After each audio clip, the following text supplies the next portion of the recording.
technology and the largest team of 5 meteorologists. News 12 First Alert Weather on your side. Closed captioning for News 12 is brought to you by Kenneth Nugent. From the station that's on your side, this is News 12 First at 5. First at 5, calls to address mental health as a way to keep our schools safe. An audit into South Carolina services shows some shortcomings, and we take a look at those. But first up, let's have a look at that heat that's been scorching us all week long. Boy, it is hot out there. Chief Meteorologist Riley Hale is also tracking some storms. Riley, that could give us some relief at least. I know a lot of people have their fingers crossed for this rain relief, helping us cool down and also bring some much needed rainfall across the region. The thing is, with the rain for the rest of this evening, we could see some severe weather. We have put out a first alert for the threat of some strong winds with storms, also some hail up to the size of quarters, heavy downpours, frequent lightning also going to be in the mix. Now, the severe weather is currently towards our northwest, closer towards this I-85 corridor, but you can see all these are moving closer towards the coastline, so they will be passing through the CSRA before they do make it towards the coast. And ahead of this main activity, we are tracking some decent downpours across South Augusta, right along the Savannah River, and then into Byrd County. Over Girard, you're likely seeing some really intense rainfall right there along the Savannah River, bordering SRS. Now, as we continue into this evening, we could see some rain relief. Here's kind of the view from our Beach Island cam, just showing those cloudy conditions across Augusta.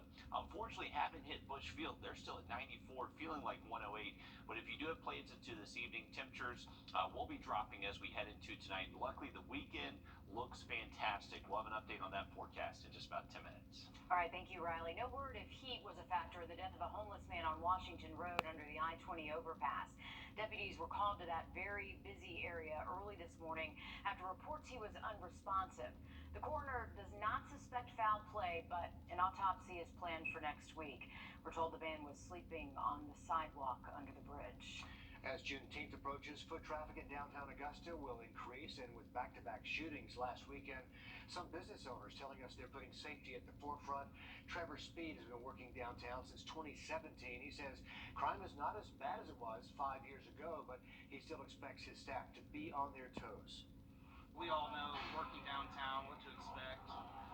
You're going to have drunk people, you're going to have big groups, large, people coming in. So we're just kind of ready for whatever. Our staff stays ready.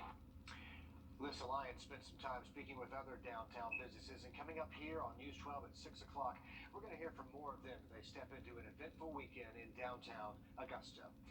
Medical groups say the U.S. is currently in the middle of a national emergency, and children's mental health in South Carolina is no exception. But a recent review of mental health services available in public schools found the state is struggling to keep up.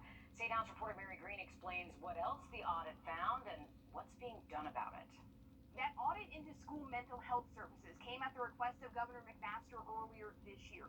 It was completed by the South Carolina Department of Health and Human Services, whose director detailed what he called a mental health crisis facing South Carolina's students, and saying that the state needed immediate, bold action to address it.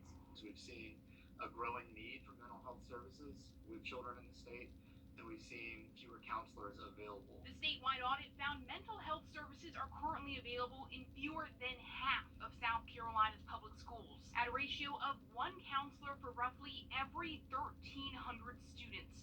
In his report to Governor McMaster, Health and Human Services Director Robbie Kirk called that unacceptable. Our goal is to cut that ratio in half within or over the next year, and then eventually cut that in half again. Most of the state's school-based counselors are employed through the South Carolina Department of Mental Health, and the audit found the system is set up to incentivize schools to use these counselors. Right now, the reimbursement rate that counselors receive is about double for DMH-enrolled counselors versus if a school hires their own counselor or hires a private provider. The Department of Health and Human Services believes giving schools more freedom and choice to hire private counselors will help increase access to services.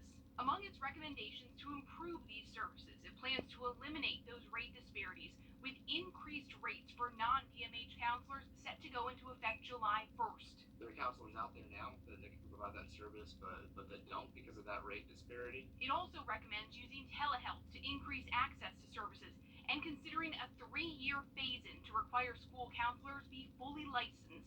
While that's already a requirement for private counselors who work in schools, it's not for DMH counselors. And in recent weeks, I've been speaking with state leaders about how to ensure students and teachers are safe in South Carolina schools. One answer that consistently comes up from Republicans and Democrats, legislators, and the governor is ensuring that every student in South Carolina has access to mental health services. Reporting from the State House, I'm Mary Green. The audit also found the need for immediate crisis services is rising at schools, but those services can be hard to come by with counselors stretched thin already, especially if they work in multiple schools, oftentimes leaving teachers and school staff to respond. Police now say a third person shot at a church outside of Birmingham, Alabama, has died in the hospital. They aren't naming her yet, but they say she is an 84-year-old woman. 84-year-old Walter Rainey was pronounced dead on scene last night at St. Stephen's Episcopal Church. 75-year-old Sarah Yeager died at the hospital. Tonight, we're learning more about the suspect, a 71-year-old man who investigators say occasionally attended the church. From what we've gathered from the circumstances of this evening, a lone suspect entered a small group church meeting and began shooting. It happened actually during a potluck dinner. Police are calling the person who restrained the suspect until they got there a hero who saved lives. Still, no word tonight, though, on a motive. The Alabama church shooting comes as faith leaders in South Carolina honor those 9 people killed in the church shooting in Charleston 7 years ago. Today, shots were fired. 7 years ago today, shots fired at Mother Emanuel Church. It was a Wednesday night. They were having Bible study. Today, a memorial garden in honor of Susie Jackson, one of those members killed, was formally opened to the public. You can see it's beautiful there. The garden is just one way the church says it's keeping their members' memories alive. Some things take time, and healing, of course, is one of them, but also as well making sure that we never forget. Among the 9 killed, Reverend Clementa Pinckney, who was the pastor there at Mother Emanuel, also a state senator for South Carolina, representing District 45, including parts of our coverage area in Allendale. Tonight, there will be a Bible study at that church that will be live streamed across the nation on C-SPAN. Wow, 7 years. Richard and I were both there when that happened. COVID-19 vaccinations for children 5 and younger are set to begin next week. Today, the FDA gave emergency authorization for the very first shots for kids as young as 6 months old. That means Moderna and Pfizer can now start shipping millions of pre-ordered doses across the country. A final sign-off from the CDC is expected tomorrow. A weak earthquake shook part of eastern Georgia overnight, according to the U.S. Geological Survey. It's a 2.6 magnitude quake starting around 11:30 last night. The agency says the earthquake happened around 10 miles northeast of Eaton in Murray County, but we couldn't feel it around here, could we? Well, check your medicine cabinet. More than 400,000 over-the-counter medication bottles from Kroger and Walgreens being recalled. The Consumer Product Safety Commission says pain relievers, acetaminophen, ibuprofen, aspirin did not meet child safety standards. We have a link to the specific information for each bottle on the website. Go to wrdw.com and then search the word recall. Well, here's a view of some heavy rain near Beach Island, Cameron, just outside of the metro. We'll give you an update on radar and a look ahead of that weekend forecast just after the break. And Father's Day coming up this weekend, and maybe the #1 unwritten rule for all dads: don't touch the thermostat. I heard you say that in the newsroom, Richard. See what program Georgia Power is rolling out to keep your thermostat under control. Unbelievable. We're going to finally control the thermostat. My dad. Now, your first alert weather with Chief Meteorologist Riley Hale. Well, it's been a very hot and humid afternoon again for us. We feel like temperatures between 105 110, but luckily we are looking at some rain relief. This is just outside of Augusta, heading towards Beach Island. You see a pretty decent rain shaft here. Likely going to see a few raindrops on the lens here soon. Temperatures haven't dropped too much at Bushfield. They went from 95 to 94, but what we really saw is our low-level moisture start to crank up. So heat index values up to 108 right now at Bushfield, which is located just on the outskirts of that downpour we're looking at from our tower cam just a second ago. Another decent storm in eastern Burke County. That's right along the Savannah River. Plant Vogel likely saw a few raindrops from that. Now moving towards Girard and Sardis next, producing some heavy rain and definitely a lot of cloud to ground lightning. Definitely the main threats we're looking at currently. And you can start to see that more of these are starting to pop. That main line of severe weather that we're looking at towards our northwest, that's getting closer. So that's going to provide that lift that could produce just these scattered pop-up downpours and storms over the next several hours. This likely won't clear our area until we get to around 9 o'clock tonight. So if you do have evening plans, keep in mind we are expecting the chance for storms to be passing by, and some of those could be on the strong side.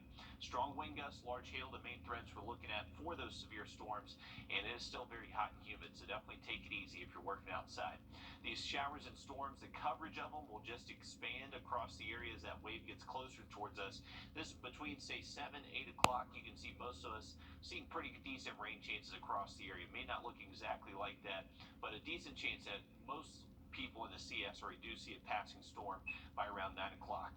Once we move into the overnight, we're generally looking mostly clear. Temperatures will drop to the upper 60s and low 70s by early tomorrow. And then heading into the weekend, we finally bring back some nice weather. Generally sunny skies Saturday afternoon. These temperatures do look to be on the warm side, but with winds out of the north, it's going to be dropping our humidity. So we'll actually see some cooler mornings. How about this? Sunday morning, a few spots waking up into the 50s right around sunrise. I think we stay in the 60s here in Augusta, but we will get close. Definitely some fantastic weather on tap as we head into our Father's Day on Sunday. But this is our severe weather threat for the rest of this evening. A slight risk from the Storm Prediction Center, so a level 2 out of 5 on that threat scale.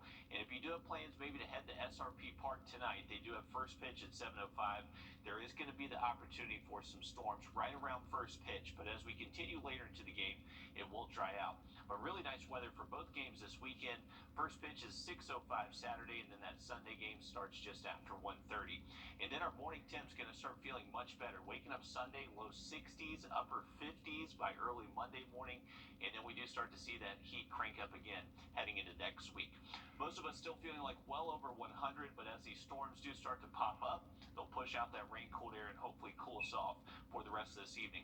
As we roll into next week, unfortunately, our break from the heat is not going to last long. Upper 90s Tuesday, then back near triple digits by the middle of next week. The thermostat can be the source of so many arguments. A new program allows Georgia Power to take control of your thermostat. What? Yeah. As Zach Summers explains, the goal is to conserve energy during extreme weather like this severe heat we've been dealing with this week. As a heat wave continues to grip the southeast, Georgia Power is working to ensure there's few disruptions to the power grid. We want to be reliable, have reliable power and reliable service to our customers. Eric Arnold says one way customers can help is by signing up for Tip Check.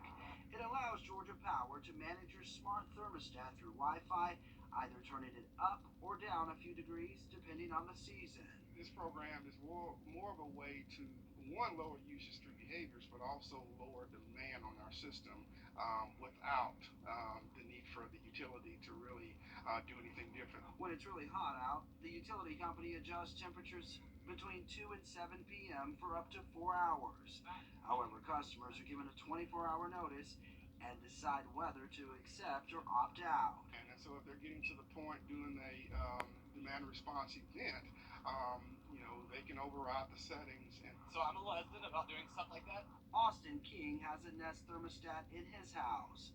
While he understands the benefits Tip Check can have on the environment and power grid, he's not so sure he would enroll. I get it. I trust it. It just takes some time to trust. Takes some time to get used to it. Arnold says Georgia Power will never adjust customer settings on non-event days. The so-called flex hour events are limited to 10 per season. Tip Check is working very well. But I guess it does take some getting used to. Georgia Power partially credits the program for helping reduce demand on the grid during those critical peak times, but you do need one of those smart thermostats like the Nest to enroll. That's interesting. There are a few rebates, though, for anyone who buys a smart thermostat through Georgia Power and for signing up for the program. So there are some benefits other than obviously conserving energy and helping out. Rebates, everybody went, wait a minute. Yes, I can get some money back. That's okay. Right. Still to come, we're on your side, separating fact from fiction ahead of this year's midterm elections. News 12 First at 5 continues after a very short break. celebrate Juneteenth this weekend. Here are just a few of them. The city of Augusta hosting a celebration over at Dias Park. That'll be tomorrow.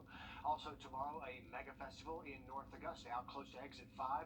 That's at the landing on Bogus Hill Road. That's off the Edgefield Highway. Those tickets start at $10. You can get them at eventbrite.com. In Aiken, the Center for African American History, Art, and Culture hosting their event from noon until 3. Voters in Georgia.